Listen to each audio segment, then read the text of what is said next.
The other group of 300 people was given to the Apostolic Church of Pentecost of Canada, and that's the group that Brother George Nielsen started his work with. And so Sister Simmet had really done a wonderful work and was greatly used of God, and later, some years later, she came back to Kerala and she worked in Travancore with my father and mother in a Bible school program. She started a Bible school and did quite a little training in a Bible school ministry in Travancore for a while. No. No. That's enough for just now. Okay. Sister Simmet also had a co-worker when she came to teach in our Bible school by the name of Sister Lillian Tutt. That was spelled T-U-T-T. Sister Tutt was a very slender and tall lady, and she and Sister Simmet worked together for some time, operating this Bible school in Adur village for the training of our workers.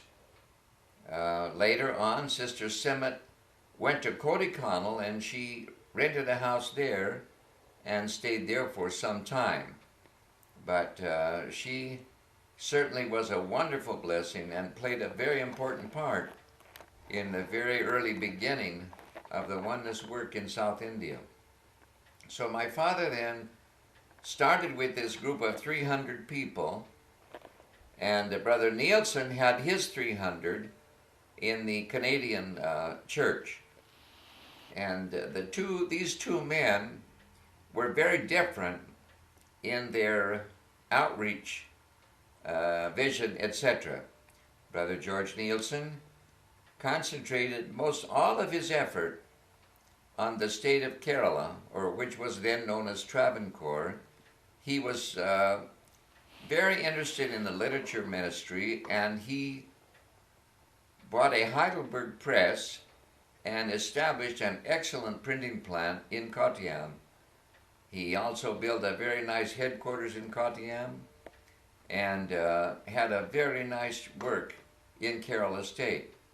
But his work did not really spread very much beyond Kerala.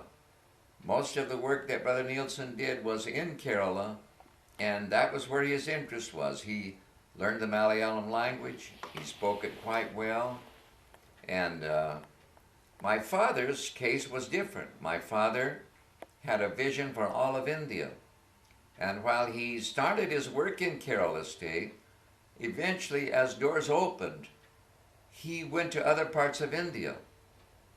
The first other part of India that he really got involved in was Northeast India, because there was another missionary by the name of Sister Teely Dover who was working up with Mother McCarty in Bhagalpur, and Teely had wanted to be a part of the missionary work of the United Pentecostal Church before she ever came to India. But Brother Stairs, for some reason, was not willing to give her missionary appointment. So she came on her own to India. I am told that when she arrived in Calcutta, she arrived wearing an Indian sari.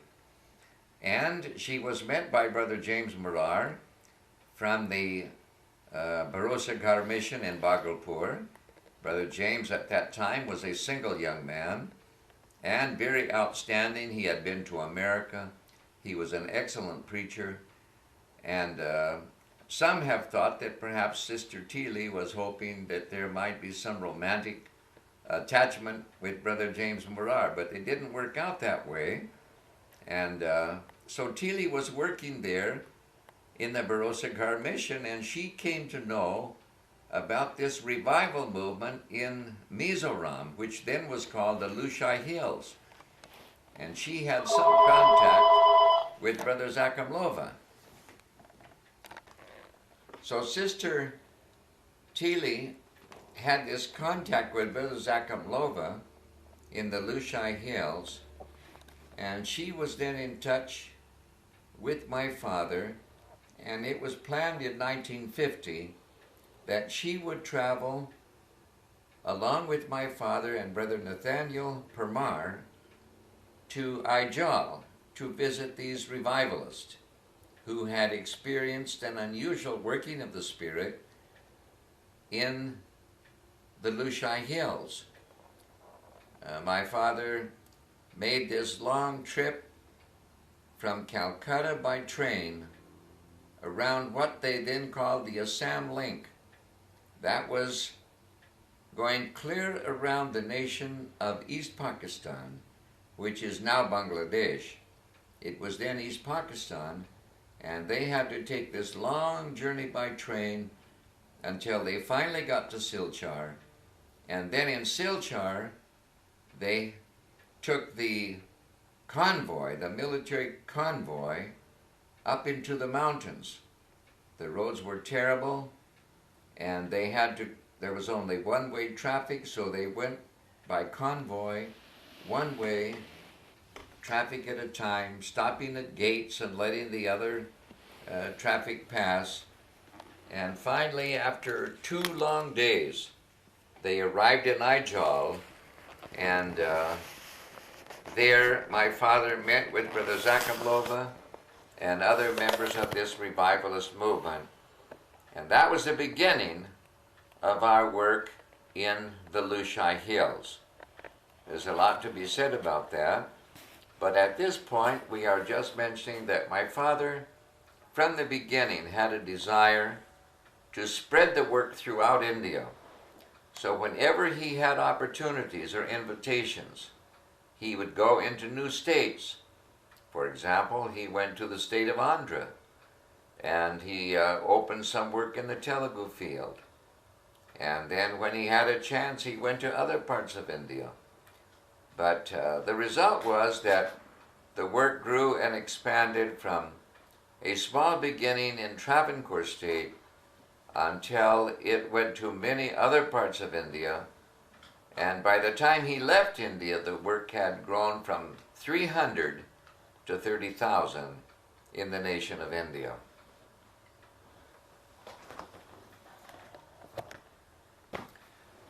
Now we are going to talk a little bit about our beginning in Travancore. After Fern and I had finished our first semester of school, then it was time for the vacation when we could go down from the hills to be with our father and mother on the plains. So we went then to Adur. Of course, Mom and Dad came up to the hills and they took us down in their vehicle, in the Jeep.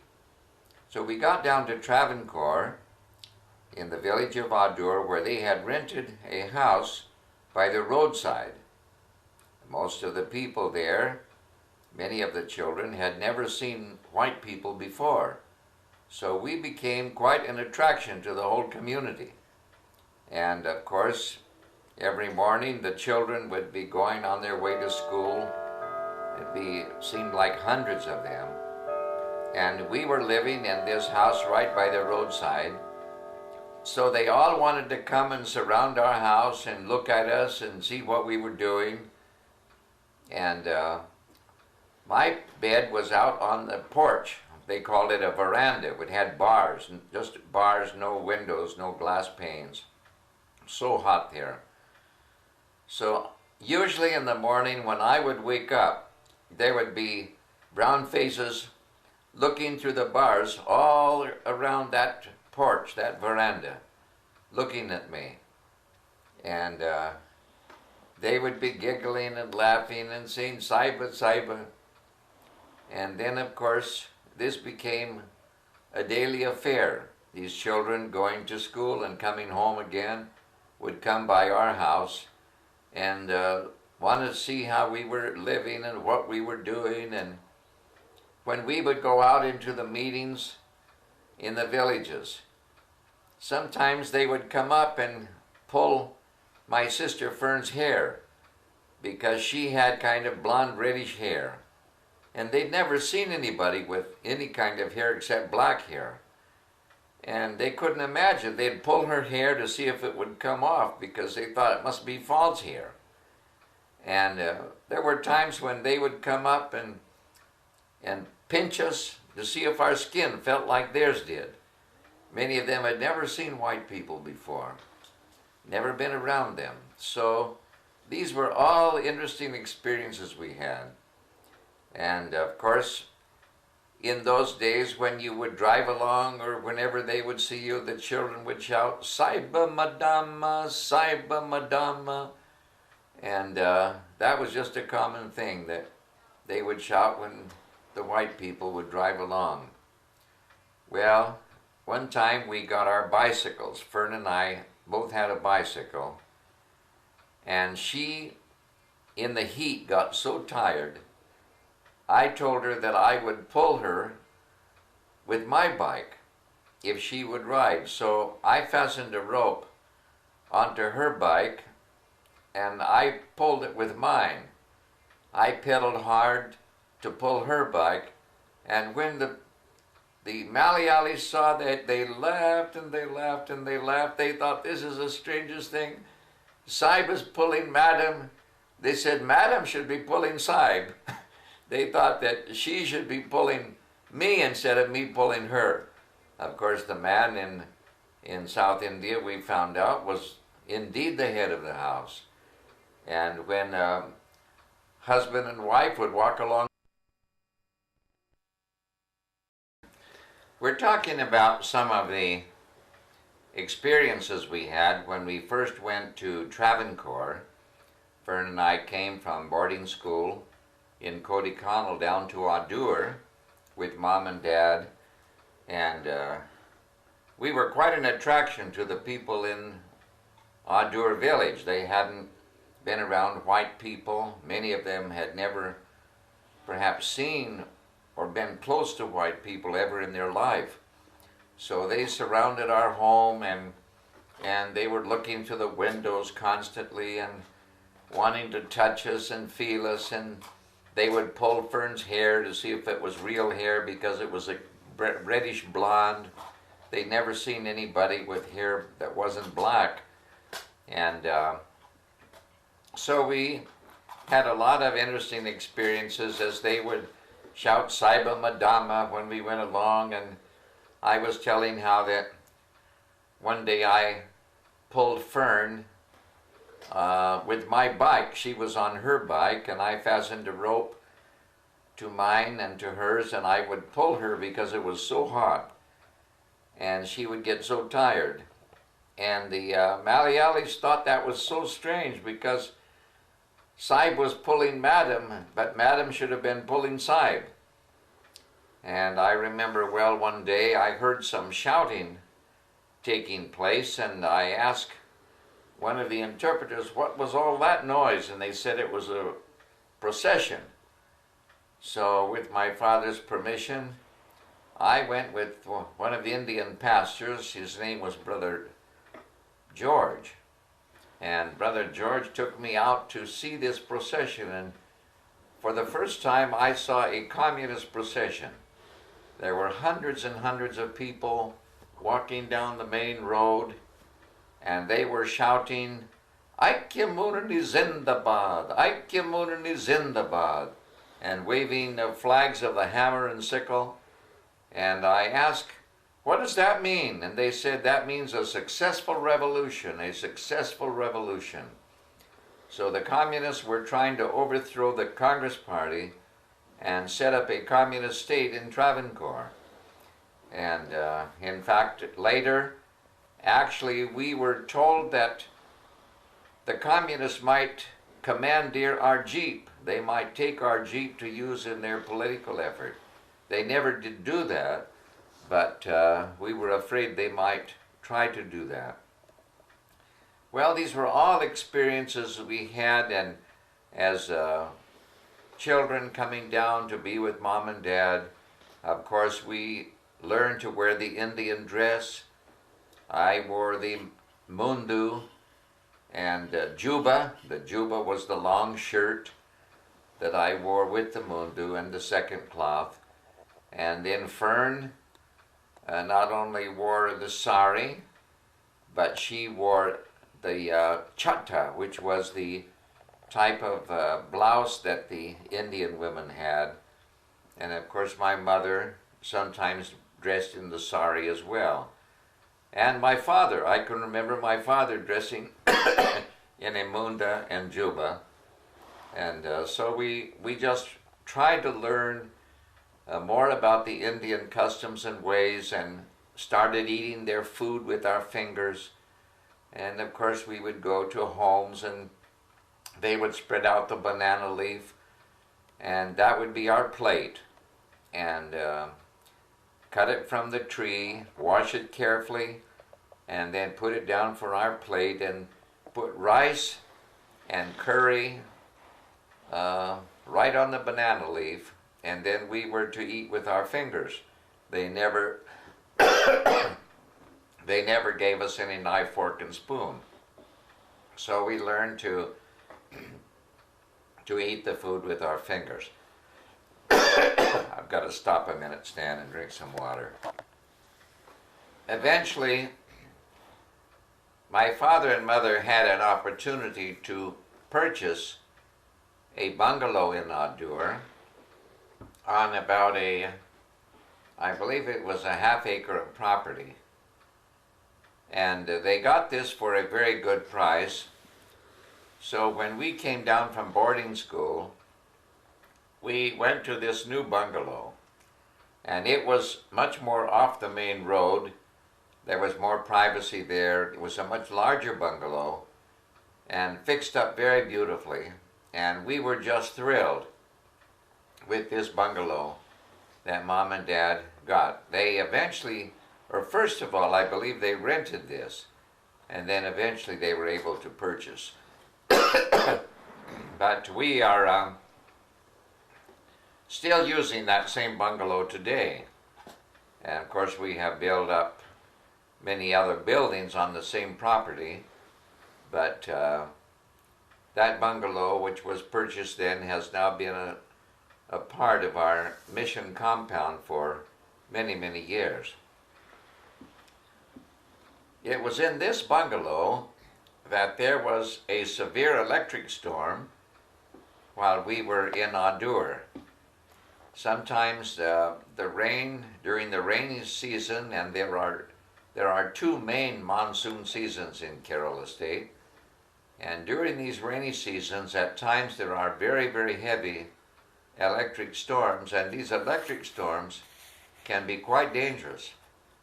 So it happened one night. There was a very severe electric storm, and by that time it was already dark. The lightning was flashing and there was thunder. And my sister Fern had made a big mistake in that she was ironing clothes on the back veranda of our bungalow during this electric storm. Well, the electricity struck our house, and when it did, it came right down through that iron and knocked her to the floor. And she screamed and fell on the floor. So we went rushing to her to try to get her up off the floor into a bed. We picked her up, which was no small undertaking. We picked her up and got her to a bed. And while we were getting her to a bed, there was a scream from the kitchen. And the cook, whose name was Asir, he was from Kodaikanal. Asir was, during this electric storm, he was working in the kitchen. And he had a tea kettle on the old iron stove. And he was pouring water from the tea kettle into a cup. And the lightning hit the chimney and went down through the iron stove, through the tea kettle, and knocked him to the floor. And Asir was so scared, and he shouted and screamed and fell on the floor. And some others went running into the kitchen and got him, lifted him up, and took him out to his quarter where he stayed just outside the bungalow. And that was a night full of excitement. And of course, after Fern had rest and all, she recovered and she was feeling all right by morning. Well, early the next morning, Osir, early in the morning, got up. He was so scared from what happened. He wanted to get out of Adur as fast as he could and go back to Kodikano.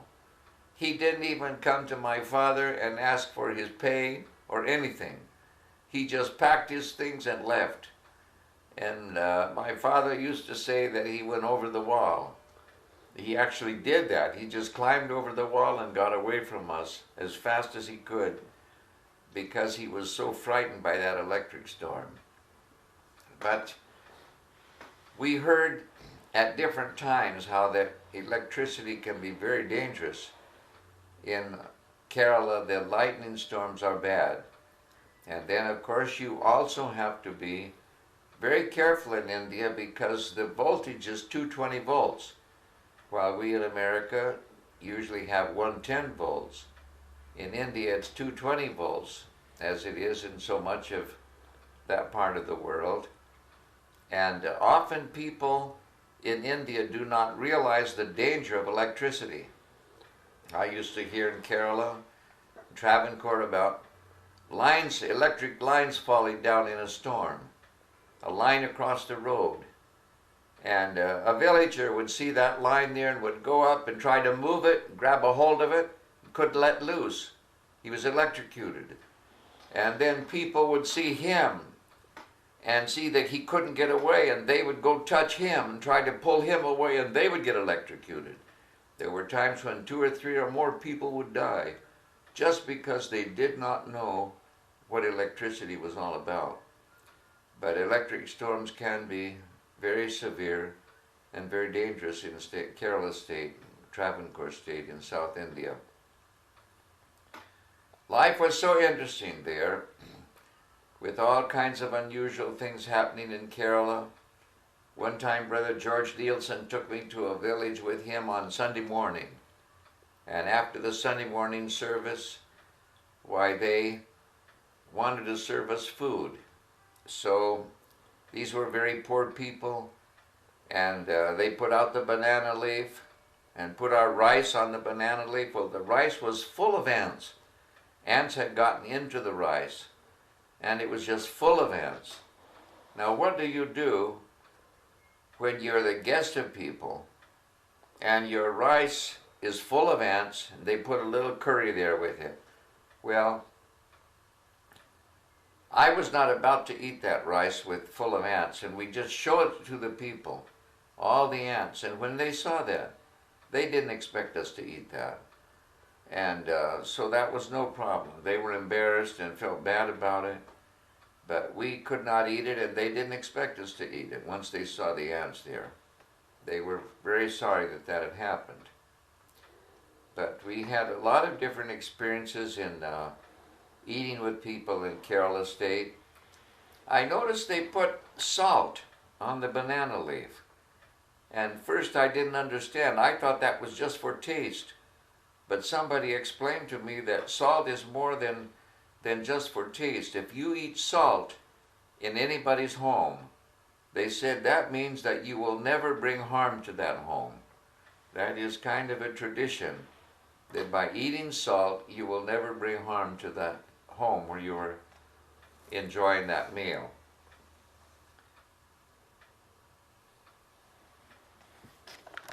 Okay. As a young person in India, surrounded by Hindus and Muslims and people of other religions, I had such a desire to know more about the Indian culture. And I knew that religion and culture were closely associated.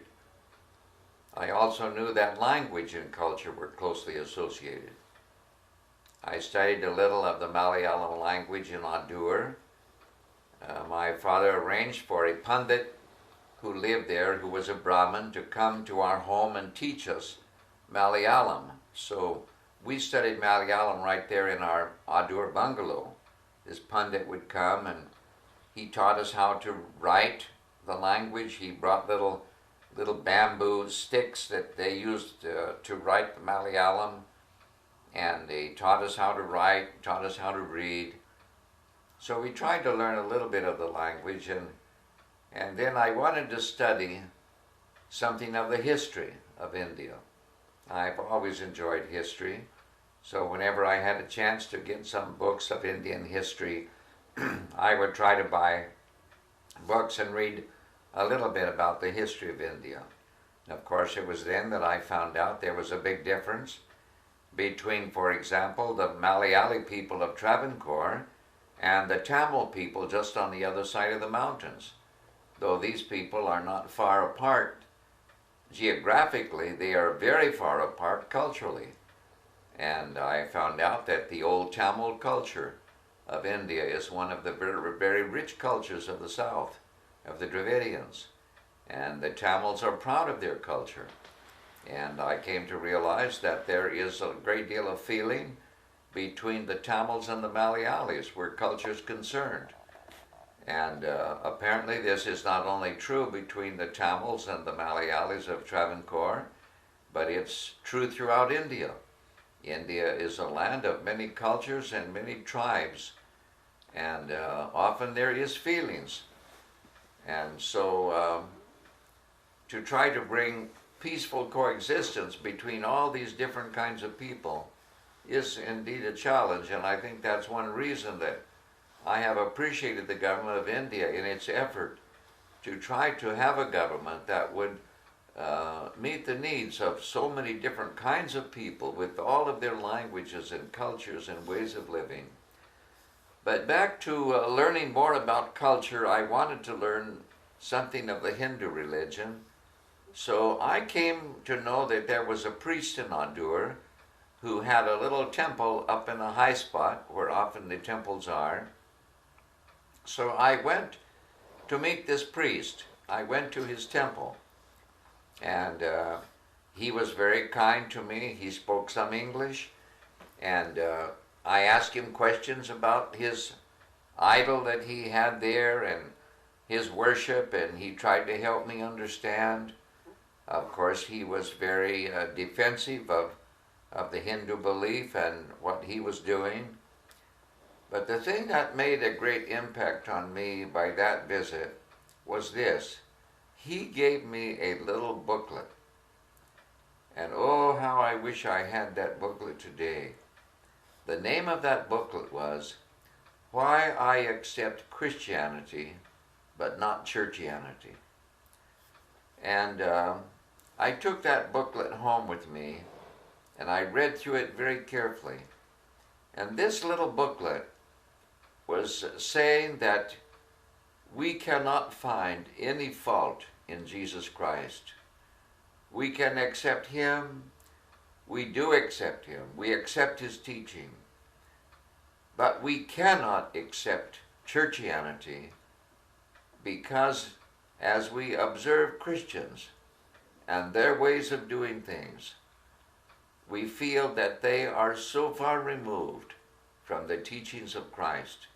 They are not really living as Jesus taught people to live. And there is so much taking place among Christians that is not proper. Lying and cheating and doing things that Jesus taught were not proper, they were sinful. But you see these things being practiced among the followers of Jesus. So, as just a young person, it gave me a bird's eye view of how some people outside of Christianity view us. They could not find any fault in Jesus. In him there is no fault, but they could find fault in the followers of Jesus because they were not practicing what Jesus taught them to do. Well, we were living then in a state of Travancore where there is probably the highest percentage of Christians in India. And many of the Christians in Travancore are not born-again Christians. Most of them are not. And many of them were certainly living lives far removed from the way Jesus taught us to live. And it's well understandable why people in other religions could view what they saw of Christianity in Christians and say that they did not really want to have a part of this. This is the reason why in a nation like India it's so important